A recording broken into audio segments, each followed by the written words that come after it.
¿Por qué se tiene una estructura aquí tetraédrica? Digo, perfectamente, esto me queda clarísimo, que 4 elementos alrededor de uno central es un tetraedro. Pero ¿por qué 4 alrededor de un xenón tiene que ser cuadrado? Esta geometría cuadrada. Y es por los pares de electrones que se tienen. El xenón tiene muchos pares electrónicos que no podemos estar midiendo, pero que sí están ocupando un espacio en un volumen en el espacio.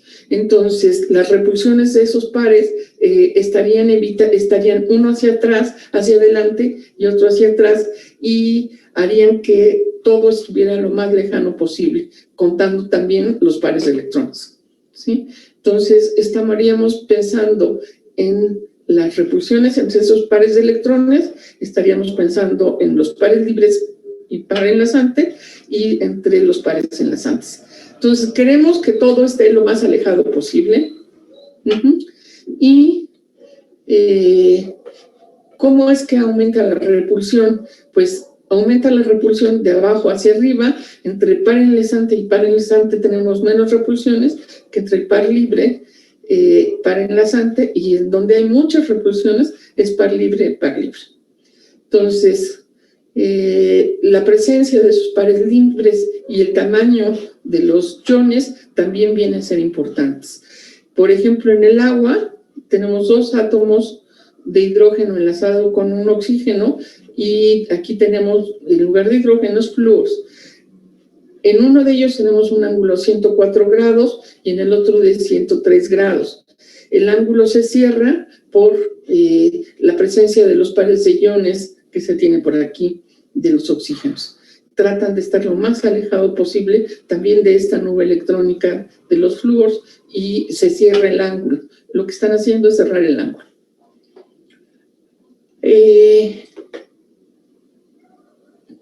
Entonces, la densidad de los electrónica de los enlaces múltiples ocupa mayor volumen. Entonces, si tenemos un doble enlace, ocupa mucho volumen y también va a hacer que se cierren estos ángulos, ¿sí? No tendremos 3 ángulos iguales, sino que entre estos 2 es más grande que estos 2, y se cierran el ángulo entre los hidrógenos. Seguimos. Ahora, en el modelo, y aquí sí ya necesito ponerlo como presentación.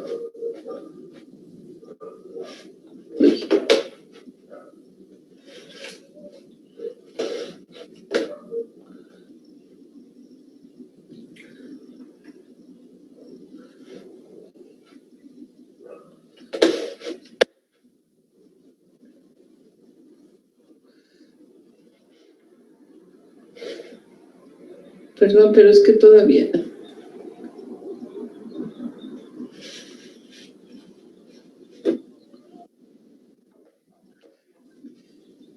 Perdí, ya. Entonces, seguimos con este modelo de repulsión de pares de electrones en capa de valencia, y que lo que queremos es predecir la geometría de las moléculas, de la molécula y las repulsiones electrostáticas entre los pares de electrones. Ahora, vamos a ver vamos a organizar todo esto, como en qué clase de molécula tendremos, qué número de átomos enlazados al átomo central, número de pares de electrones libres, distribución de pares electrónicos y geometría molecular. Todo esto lo tendremos siempre por ahí, y la primera clase que tendremos es moléculas, donde una molécula A de tipo A, en donde se va a enlazar a otra molécula de tipo B, pero que tiene 2 enlaces sencillos, pensemos.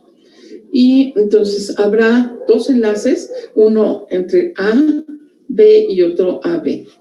Y el número de pares de electrones libres, pensemos que no hay pares libres en la molécula de A. Entonces, la geometría que tendríamos sería molécula lineal, en donde A está el centro y B está en los extremos. Y esta sería una geometría lineal. Entonces, B estaría en los extremos y ya en el centro. Esto tendría aproximadamente una geometría de 180 grados. Ahora, otro que sería un ejemplo de esta molécula sería el cloruro de berilio, en donde en el centro tenemos el berilio y en los extremos el cloro con un ángulo justamente de 180 grados. Por esto sí se puede medir experimentalmente. Tenemos todo esto como mediciones experimentales. Ahora, se tienen dos átomos enlazados al átomo central y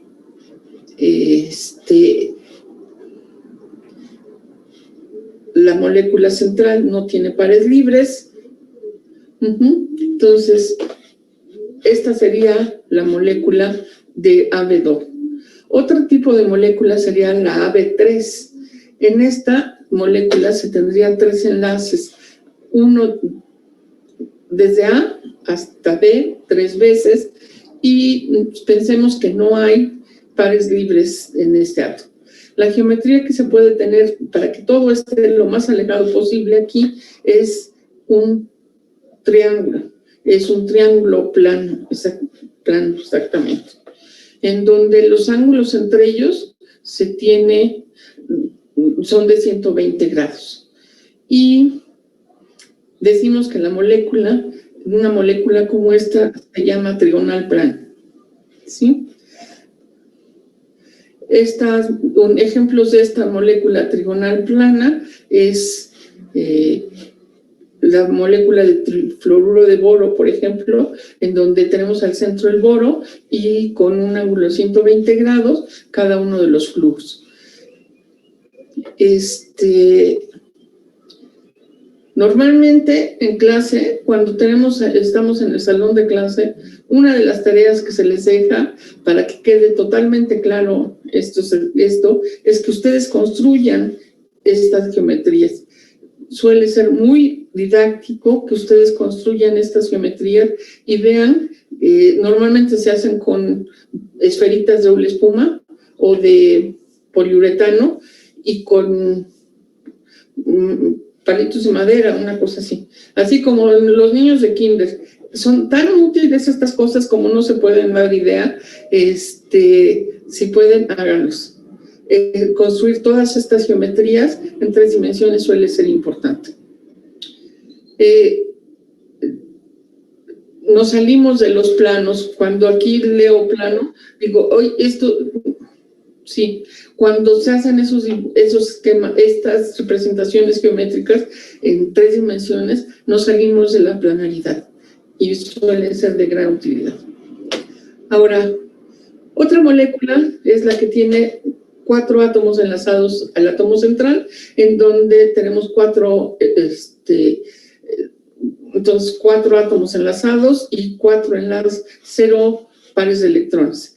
Aquí la geometría normalmente es tetraédrica, por ejemplo, esta molécula ya puede costar trabajo visualizarla en 3 dimensiones, está puesta en un plano, entonces normalmente ya a algunas personas nos cuesta trabajo, sobre todo a las mujeres, parece ser que es un problema femenino, tenemos una visión tridimensional recortada. Para los hombres es mucho más simple ver estas imágenes, todas estas cuestiones de 3 dimensiones.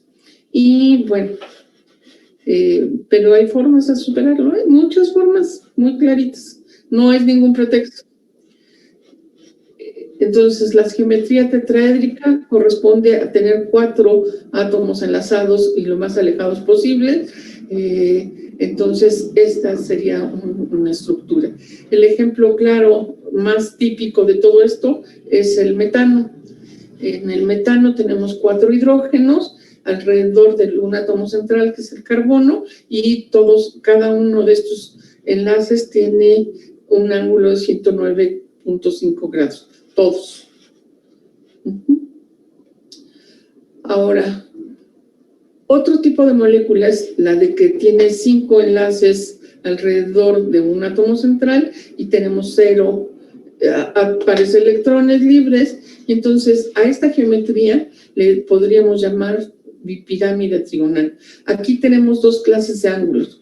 Uno, los que están afuera del plano, esto tiene un ángulo de 90 grados, mientras que los que están en el plano contienen ángulos de 120 grados. Esta molécula tendría una estructura de esta forma y se le conoce como bipirámide trigonal. Esta es un ejemplo típico de la molécula de una bipirámide trigonal, que es el pentacloruro de fósforo. Al centro el fósforo y los cinco cloros alrededor marcando los dos ángulos diferentes, los que están fuera del plano a 90 grados y los que están adentro del plano 120 grados. Ahora, ¿cómo arreglar 6 átomos alrededor de uno central sin tener pares de electrones libres? Pues la mejor forma cuando van a estar más alejados posibles es cuando todos tienen 90 grados, un ángulo de 90 grados formando una estructura geométrica. Esta estructura geométrica quedaría de esta manera y el ejemplo típico es el hexafluoruro de azufre. Casi siempre el azufre central con cualquier halógeno nos da este tipo de estructura. Ahora,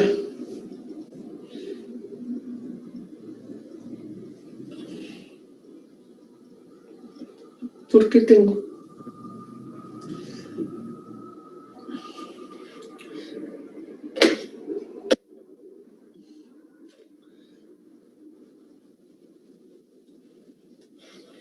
Ahora, bueno, empiezo por aquí.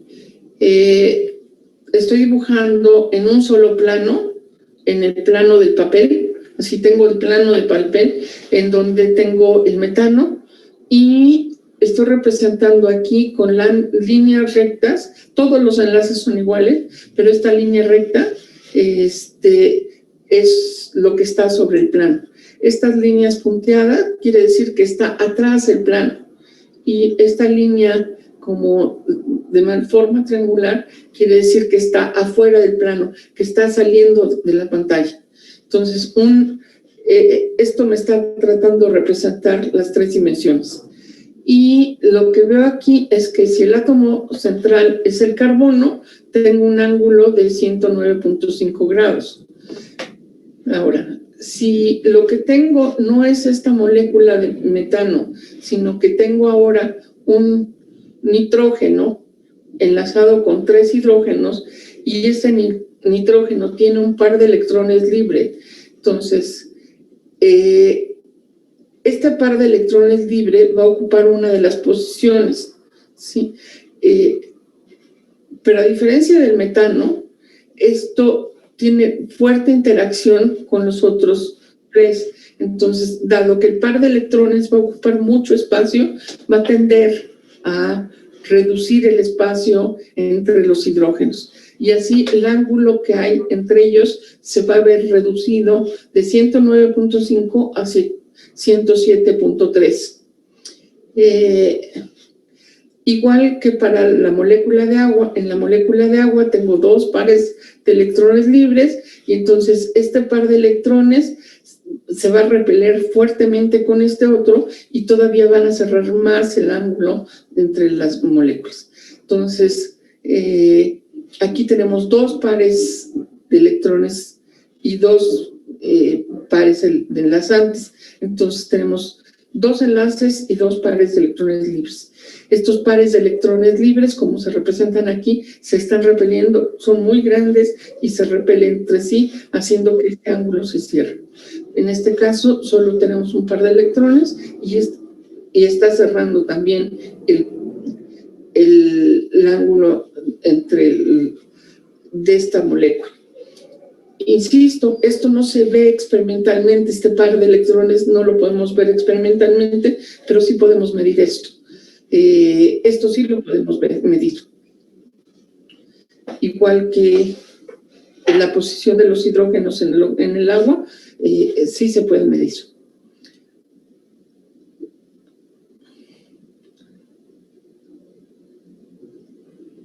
¿Alguna otra pregunta? Bueno, ¿alguna pregunta hasta aquí? ¿No? ¿Me sigo? ¿Me sigo en adelante, de aquí en adelante? Creo que no hay preguntas. No, ¿verdad? Nadie, todo el mundo está entendiendo muy bien. Yo soy súper clara. Sí. Por el momento no. ¿Cómo dicen?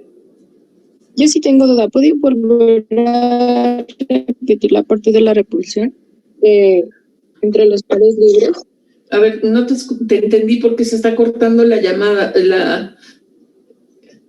A ver, repíteme, sí, por favor. ¿Me escucha bien? Más o menos, es que ¿Me escucha bien? Sí, así sí. Ok. Es que en una diapositiva anterior había puesto una imagen de la repulsión entre par libre y par enlazado y pares enlazantes. ¿Me regreso? ¿Qué tiene que ver con esta imagen? Sí, que se podría repetir. Tú me dices que me regrese a esta o a la anterior. No, una anterior. Tiene una flechita y decía que iban a un segundo. Ah, sí, es esta. Los pares. Esta flechita, sí. La diapositiva 8. Sí. Sí. Tiene relación con la última imagen que nos mostró. Sí, estoy hablando de, en el agua, por ejemplo, tenemos dos pares de enlaces. Bueno, hay enlace hidrógeno, oxígeno, hidrógeno. Tenemos dos hidrógenos, entonces tenemos dos de estos. Y tenemos la repulsión par libre, y tenemos la repulsión par libre, par enlazante. Voy para allá. A ver.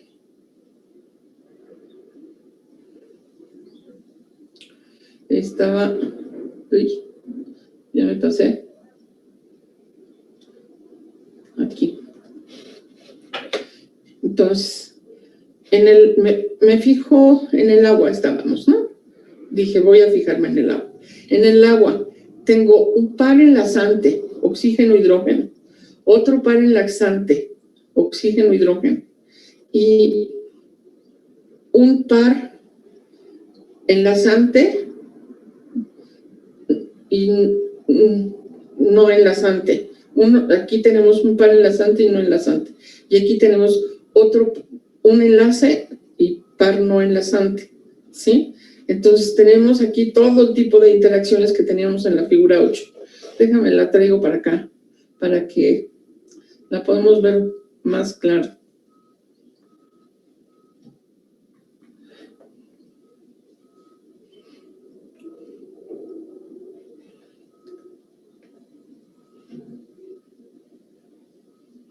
No, esto es control B, aquí nada más es control B.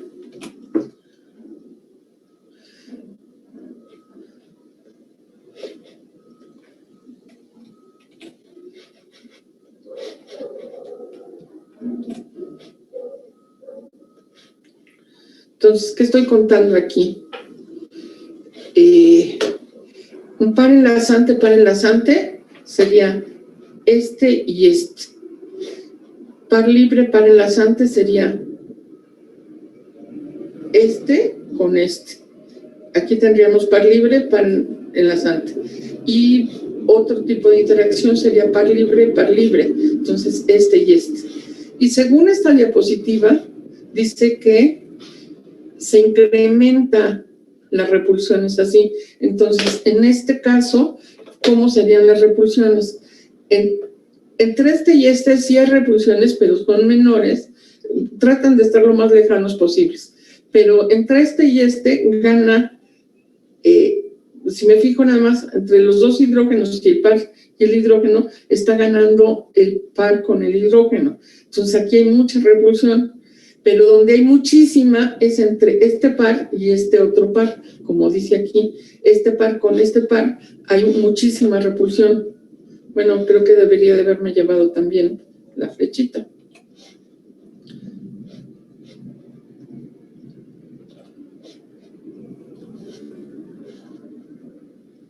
¿Sí?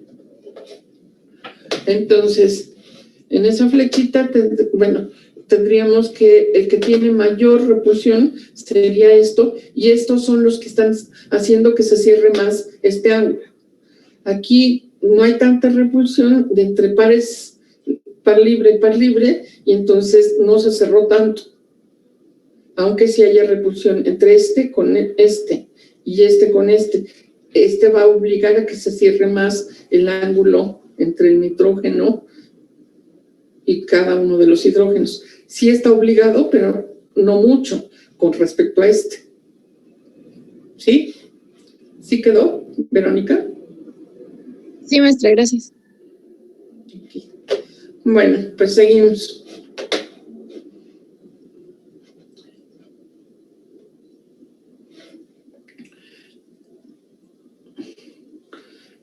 Entonces, la conclusión allí era que tenemos pares libres contra repulsión de pares libres y así es como quedan las interacciones.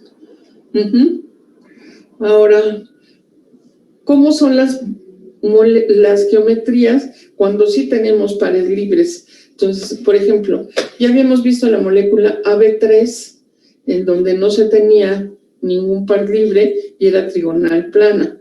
Y ahora pensemos en una molécula en donde una de las posiciones se queda por el par libre y le vamos a llamar E a ese par libre.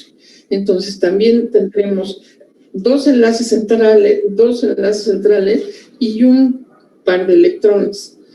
Entonces, la geometría, pues podríamos pensar que sigue ocupando una geometría trigonal planar, la distribución de los pares y los enlaces, pero lo que veríamos como molécula directamente es esto no se mide, no lo podemos medir, y entonces veríamos una molécula de tipo angular, como esta. La molécula entonces se le llamaría angular, esto no lo vemos, y tiene su origen, pero esta angular tiene su origen en esta trigonal, ¿sí? A ver, otra molécula, por ejemplo, la AB4, que ya conocíamos como tetraédrica, ahora reemplazamos uno de esos átomos por un par de electrones libre, y entonces tendríamos una molécula de tipo con 3 enlaces y un par de electrones libres. La geometría, de nuevo, vuelve a ser la tetraédrica, pero en donde el par de electrones ocupa una posición. Y entonces, la geometría que nos queda aquí es la de una pirámide trigonal. Deja de ser tetraédrica, porque esto ya no lo tiene, y nada más nos queda la pirámide trigonal. Esta sería la estructura de la pirámide cuando tenemos un par de electrones libres. Ahora, para una molécula donde se tienen dos pares de electrones libres y dos enlaces, tendremos de nuevo la geometría original tetraédrica, pero ahora tenemos doble enlace. Entonces, lo que veremos como geometría molecular sería una estructura de tipo angular.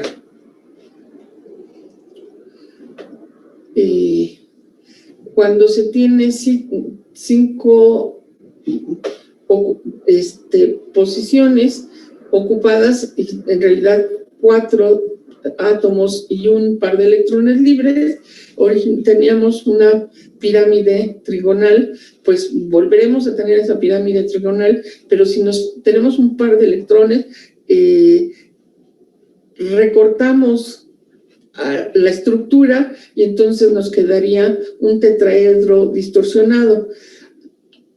nos acordamos que aquí, por ejemplo, el ángulo entre este y el plano era de 90 grados y los ángulos entre estos dos átomos son de 120 grados. Entonces, tenemos un tetraedro muy distorsionado, ¿sí?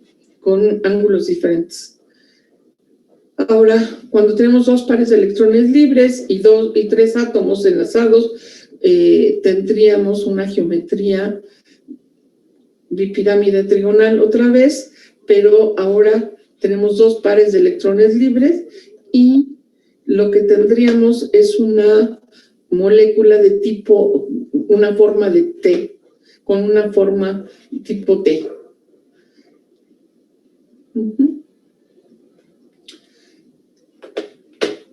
Cuando se tiene una estructura de 5 átomos, pero son 3 pares de electrones libres y 2 átomos enlazantes, entonces tendremos de base, tendremos una pirámide trigonal que para que los pares de electrones estén lo más alejados posibles, tendrían que estar en la posición del plano y entonces la geometría de esta molécula simplemente nos quedaría lineal, ¿sí?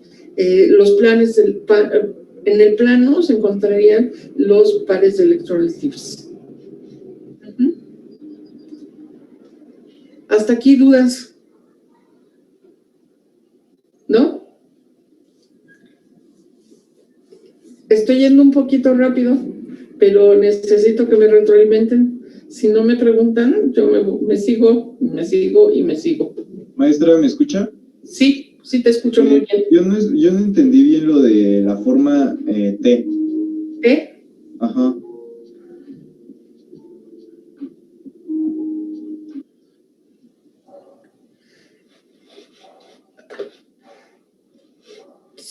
Aquí este átomo tiene un átomo con 5 átomos alrededor, en donde algunos de estos 5 átomos los estoy separando y estoy poniendo pares libres.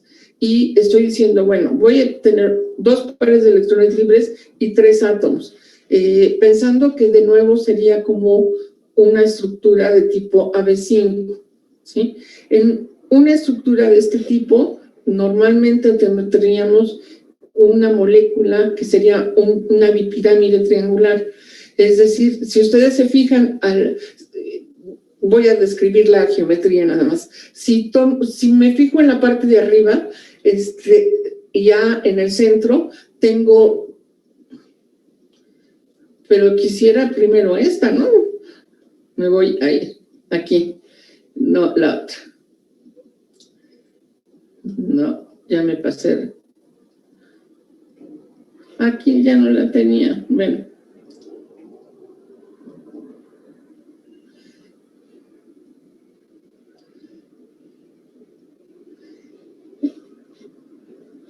Entonces me fijo en esta parte de aquí arriba y lo que veo que la base forma un triángulo. Y hacia arriba tengo el B está enlazando todas las esquinas del triángulo, formando una pirámide con base triangular. Entonces le llamamos pirámide trigonal. Y por aquí abajo tengo exactamente igual, una pirámide trigonal, ¿sí? Entonces, aquí tenemos entonces una bipirámide trigonal porque tengo 2 pirámides, una hacia arriba y otra hacia abajo. ¿Sale? Ahora, cuando tengo que 2 de estos,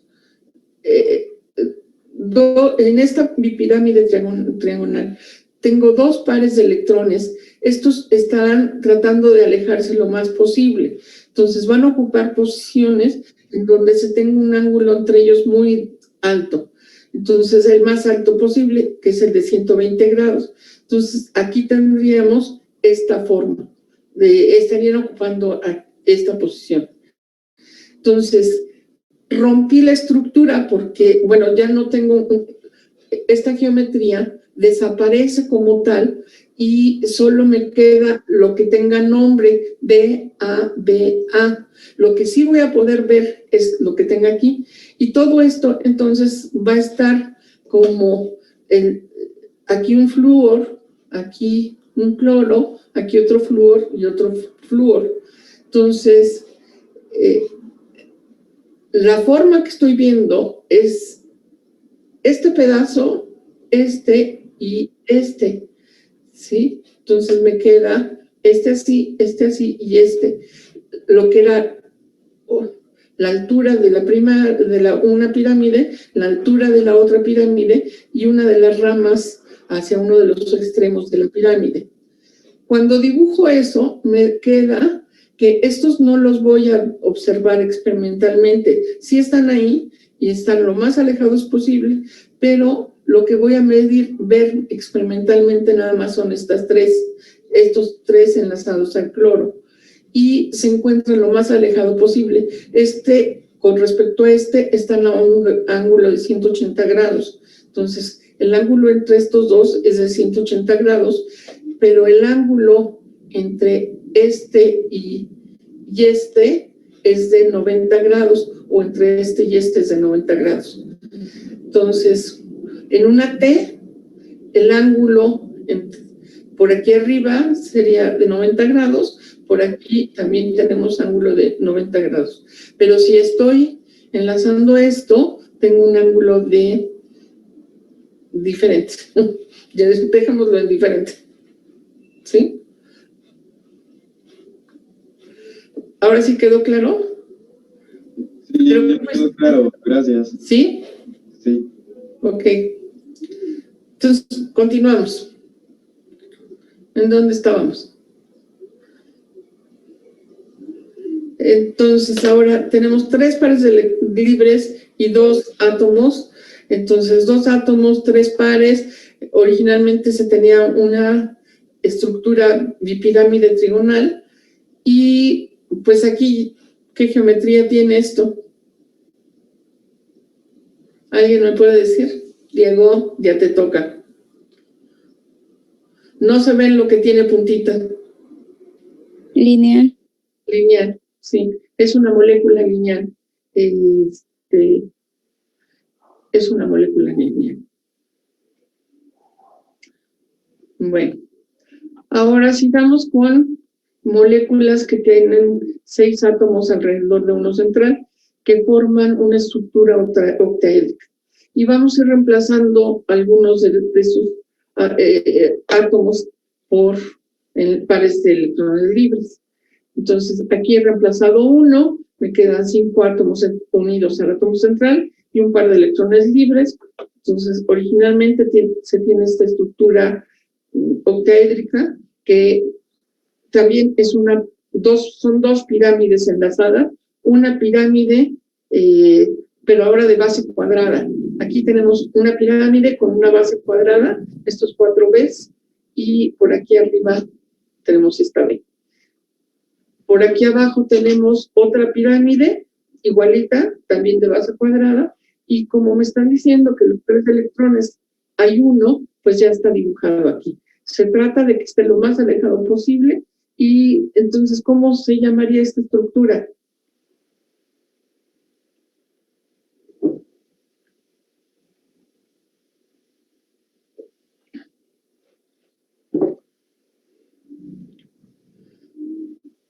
Bueno, la estructura sería una bipirámide, no, una pirámide cuadrada. Si estoy quitando la base de esta pirámide por aquí abajo, nada más me quedaría una pirámide aquí arriba y sería de tipo cuadrado. No está muy bien dibujada, pero bueno. No me gusta este dibujo, está muy feo. Más bien estaría como por aquí. Ahora, si de estos AB6 quito 2 electrones y los convierto en pares de electrones libres, de nuevo tendremos la geometría octaédrica, pero ahora estarían ocupando las posiciones más alejadas posibles los pares de electrones y tendremos una estructura con simplemente cuadrada, donde el átomo central se enlaza con los 4 átomos redondos. Entonces tenemos una figura cuadrada. Siempre yo he entrado en conflictos cuando me dicen que es cuadrado plano, porque los cuadrados siempre son planos. Entonces, bueno, pero como casi todos los libros de química dicen cuadrado plano, yo me quedo con cuadrado plano, pero es una redundancia del lenguaje. Es cuadrado, solito. Entonces, hasta aquí, pregunta. ¿No? Entonces. La diferencia de la cuadrada y la plana, por ahí como que no me quedó claro. Porque una es cuadrada y la otra es plana si tienen casi la misma geometría. Un cuadro lo tendrías que dibujar siempre en un plano.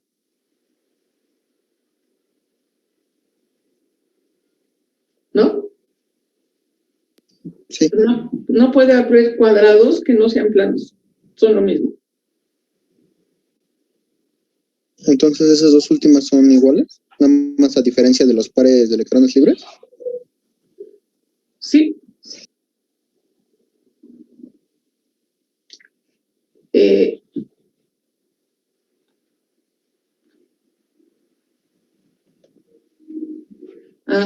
Ya. La diferencia entre esta es que esta es una pirámide y esta es una cuadrada. En una pirámide aquí tienes ocupado un átomo. Entonces tienes 5 átomos. 4 en la base y 1 aquí. Ese es el pirámide. Y ¿quieres que me traiga la otra figura? No, sí, ya vi la diferencia, que en este caso, como se están utilizando los dos pares de electrones libres, unos, como usted menciona, tienen que estar lo más alejados posible, y pues ya por eso se le da en cuadrada plana, porque ya nada más están utilizando el del centro y las 4B, y en el otro están utilizando el del centro, las 4B y todavía una arriba. Así es, exactamente. Gracias. Muy bien. Cuando ustedes me repiten las cosas, me gusta mucho porque ahora sí supe que habías entendido. Si lo repiten ustedes, me parece muy claro. Sí. Entonces, ¿cómo predecir la geometría molecular? Pues primero, ¿cómo hacer esto? Primero, dibujamos la estructura de Lewis para cada molécula. Segundo, cuenta el número de pares libres en el átomo central y el número de átomos enlazados al átomo central. Y use la teoría de repulsiones de pares de electrones para predecir la geometría. Ahora, por ejemplo, la molécula de CO2 y la de SO4, la de CO2 tiene esta geometría, tiene este número de enlaces. ¿Qué geometría tendría? ¿Lineal? ¿O cuál sería la geometría de una molécula como la del SO2?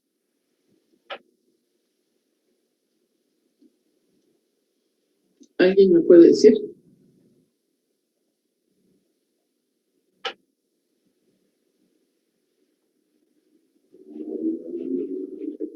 Bueno, no.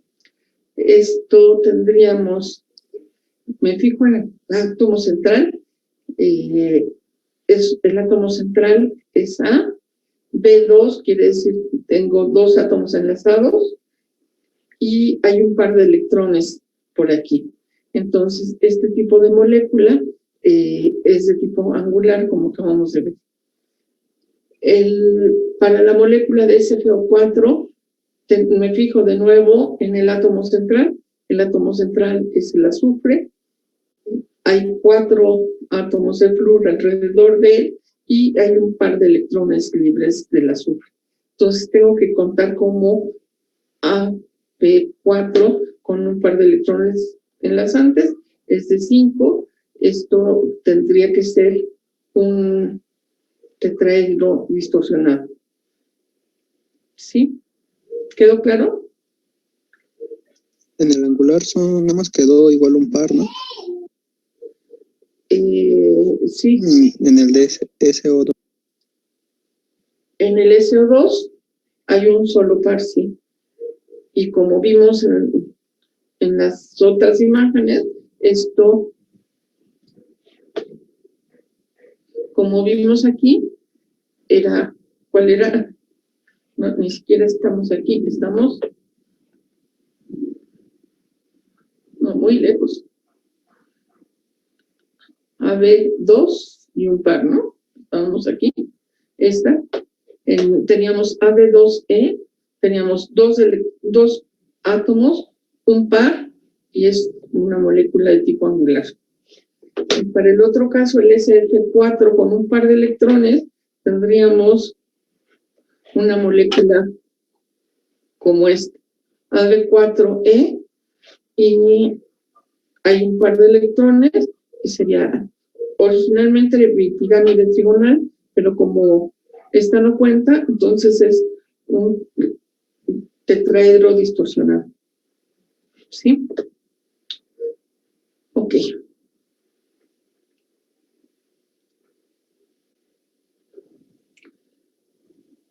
¿Hasta aquí no hay dudas?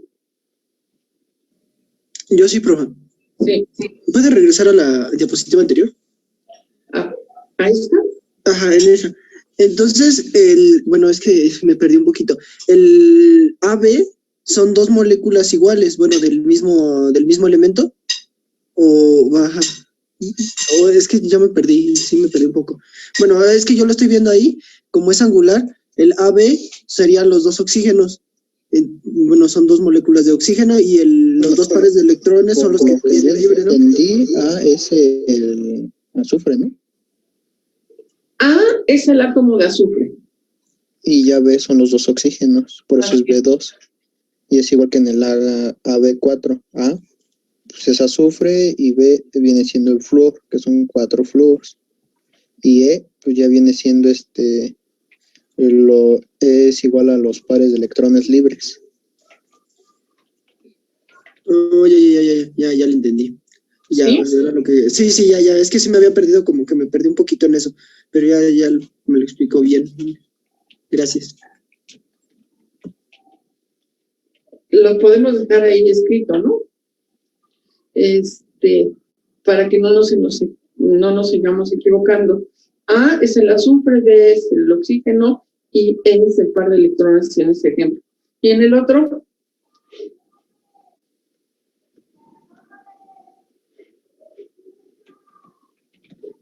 B, A es el azufre y B es el flúor.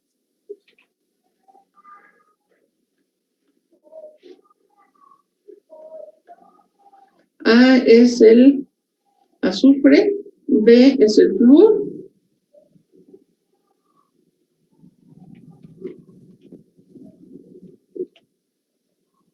Sí. Y es el par de electrones. ¿Ok?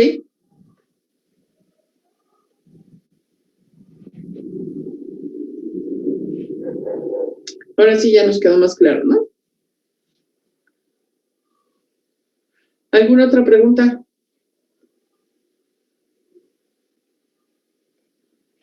Seguimos. Otra cuestión importante aquí en la química y en la geometría es cómo se distorsiona la nube electrónica.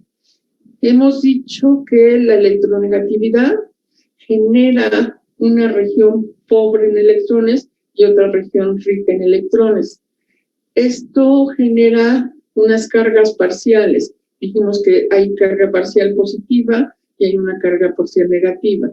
Sobre el átomo más electronegativo se tiene una carga parcial negativa, mientras que sobre los átomos electropositivos tenemos una carga positiva, ¿sí?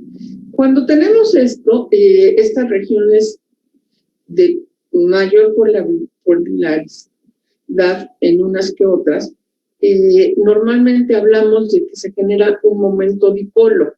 El momento dipolo es un vector que normalmente está direccionado desde el positivo hacia el negativo. Y en las moléculas lineales, muy simple, en las moléculas lineales tengo que el momento dipolo siempre va orientado del electropositivo hacia el electronegativo. Normalmente esto es una medición experimental y estas mediciones experimentales se reportan en device. Un device es igual a 3.36 por 10 a la más 30 coulombs por metro. Entonces, ¿qué tanto se está distorsionando la nube electrónica? Nos las mide la polaridad. Este momento dipolo está descrito por normalmente se representa con la letra griega mu. Esta momento dipolo entonces es igual a la carga por la distancia que lo separa. Y entonces se mide en los devices como está aquí. Entonces, por ejemplo, si dos cargas, una con +1 y otra con -1, ¿Profe? Sí. ¿El device va a ser una constante? Bueno, ¿lo vamos a utilizar? Son las unidades de medida. Así como milímetros de mercurio para la presión, las unidades de medida son device, que normalmente se escriben en coulombs por metro, que están representadas por un coulombs por metro. ¿Sí? Sí, está bien, gracias, profe. Es como los hertz cuando hablamos de la frecuencia, o ¿qué otro? La velocidad, la hablamos en metros por segundo, así. Los devices son coulombs por metro.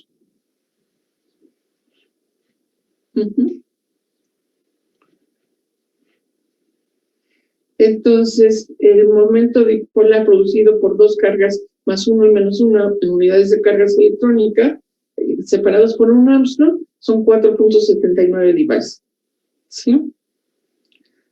Ahora, ¿cómo se comportan las moléculas polares? Pues normalmente se encuentran así como en desorden, pero no tanto, porque se van orientando. Casi siempre el positivo quiere ver al negativo. El positivo está cerca del negativo. Se agrupan y se acomodan casi siempre de esta manera. Y cuando se aplica un campo magnético o un campo eléctrico, estas se van también a alinear y se van a alinear mucho mejor con respecto al cátodo. Siempre se van a acercar por el lado negativo. Con respecto al ánodo, estos se van a acercar hacia el lado positivo. Y siempre, entonces, la polaridad de las moléculas va a hacer que se alineen, sobre todo en solución. Esto es una de las cuestiones con las que empecé la clase con el agua y el jabón. Las moléculas de jabón se van a orientar también de esta manera, y por eso es que puede entrar dentro del virus, porque hay una cierta orientación de las moléculas.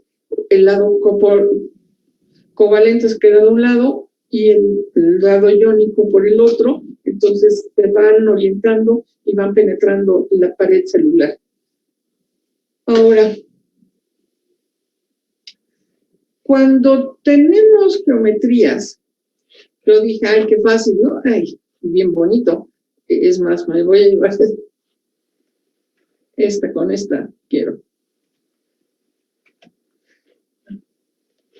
Y la voy a poner por aquí. No, tú no.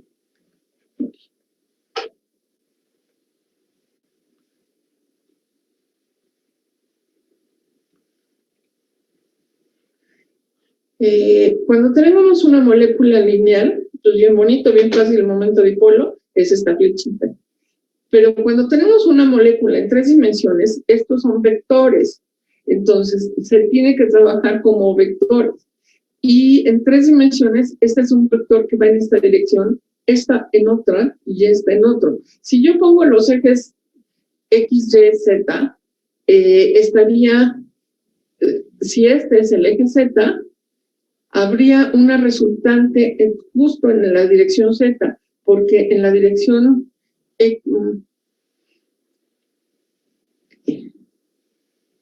supongamos que este es el X Supongamos que esto que está hacia afuera es el X, y entonces sobre el plano XY, y ese es el Z, sobre el plano XY habría una cancelación de la componente del vector en ese plano XY con respecto a este. Se ven y se juntan de manera como un piquito, y entonces una componente es positiva y la otra componente es negativa en ese plano XY. Pero en el componente Z, en la componente Z se suman. Entonces tenemos una resultante que voy, ahora sí ya me voy a borrar esto porque me está estorbando. La resultante de estos vectores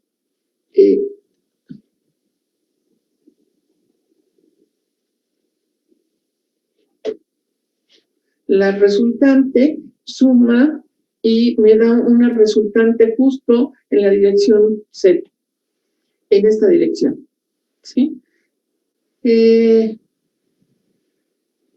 No sé si quedó clara mi explicación y tampoco sé si se ve que existe un momento dipolo justo porque aquí hay diferencias de electronegatividades y hay pares de electrones.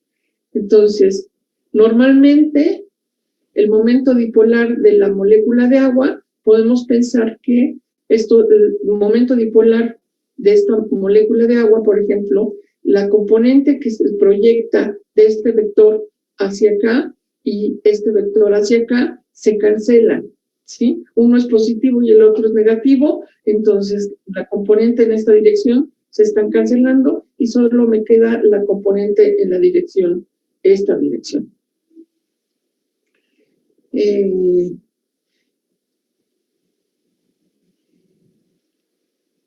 Entonces, la molécula de agua tiene un fuerte momento dipolar, es una molécula dipolar. La molécula de dióxido de azufre también cuenta en los pares de electrones, desde luego.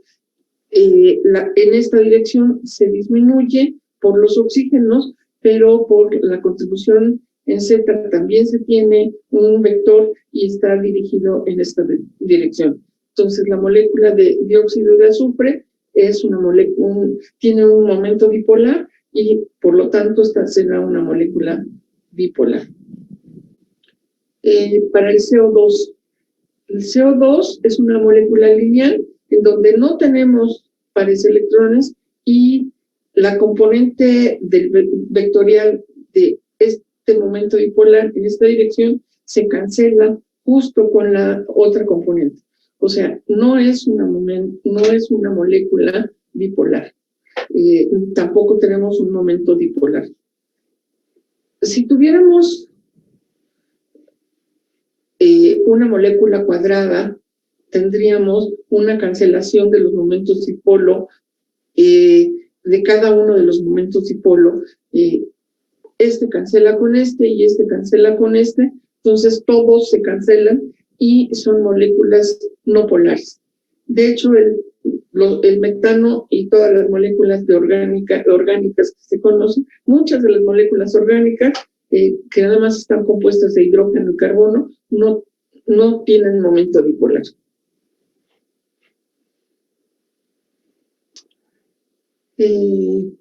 Así, por ejemplo, una tabla de los momentos dipolares, se tiene que el ácido clorhídrico tiene un momento dipolar de 1,92. Hay que acordarse que el flúor es el átomo más electronegativo, entonces tiene un alto momento dipolar. La molécula de agua también es muy alta, pero no tanto, nada más que esta molécula ya es angular. Y entonces, para moléculas lineales, estos serían los halogenuros, tienen momento, todos presentan momento angular, son muy electronegativos. En la siguiente familia, la familia del oxígeno, también presenta fuerte momento angular, y para moléculas con otro tipo de geometrías, también se pueden presentar momentos dipolares.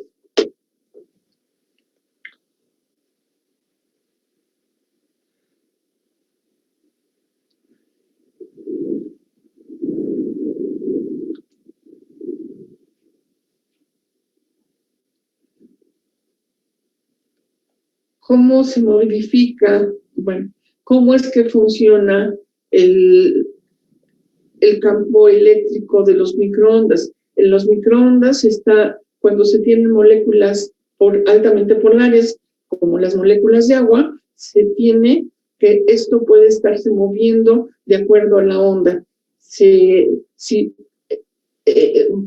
Este movimiento va siguiendo a la onda. Por un lado, tenemos el lado positivo. Cuando la onda pasa, esto se empuja para arriba y esto empuja para abajo, y cuando la onda ya pasó, tendríamos esta composición.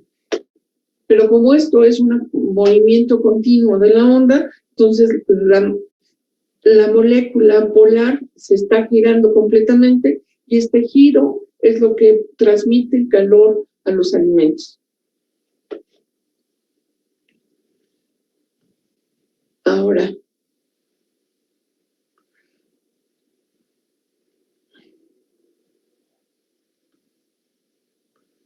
bueno, hasta aquí, preguntas. No, este es otro tema. Ya no quiero seguir al otro tema. Vamos a ver la próxima vez. Hasta aquí lo dejamos el día de hoy.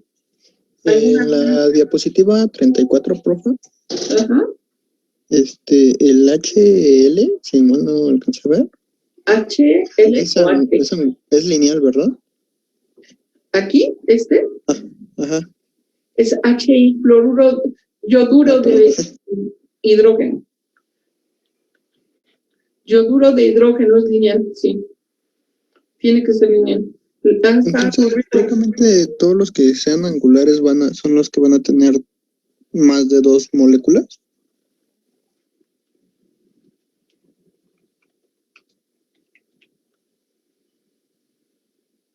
Sí.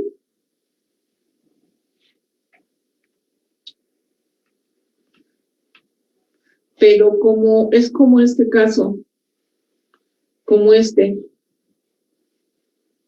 como el caso del fluoruro de hidrógeno, que entre el hidrógeno y el flúor hay un enlace y se forma una línea. ¿Sí? En el caso del yoduro de hidrógeno, aquí tienes el hidrógeno y se forma una línea también. ¿Ok? Sí. Ya le agregué aquí una línea.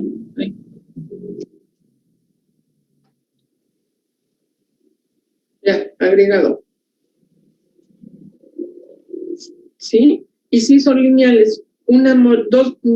Cuando dos átomos se enlazan, forman una línea. Así de simple. ¿Ok? Bueno, si no hay más dudas, nos vemos la próxima vez. ¿Les parece bien? Les recomendaría que trataran de hacer estas geometrías con pelotitas de unicel y palitos. Suelen ser de muchísima utilidad. No se les vuelve a olvidar nunca. Bueno, entonces nos vemos la próxima vez. Gracias, profe. Gracias a ustedes. Hasta luego. Nos vemos. Gracias. Bye. Bye.